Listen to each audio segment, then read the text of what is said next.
عايش يطب بغداد، ماكو واحد يقول لكم مقاومه يطب بغداد، ماكو. خلاص الصبر، خلاص 1700 يا رجل، 1700 انسان يذبح. دقيقة ايش قد تردون؟ يا اخي دقيقة مش قد يا اخي خلاص مش قد. ماشي نص مليون يموت، ايش قد نموت حتى يتحرك ضميركم؟ خليني اسال، حتى يتحرك ضمير حتى يتحرك ضمير الدول العربية. ايش قد؟ ما نسكت. خليني اسال فيصل ما نسكت.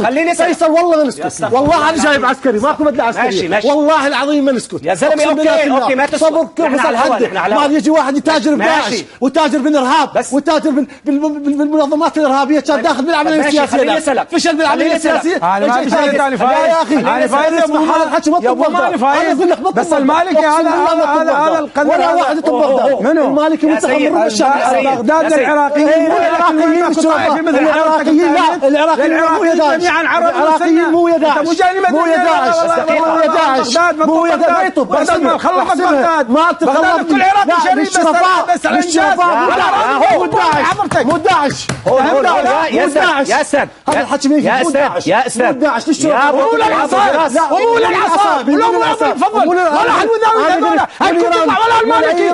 خلي يطلعوا ذول القاذورات عملاء ايران، خلي يطلعوا ما يظلون. زعيم منتخب اللي يقول عليه زعيم، لا حتى الزعيم زعيم. لا تسب.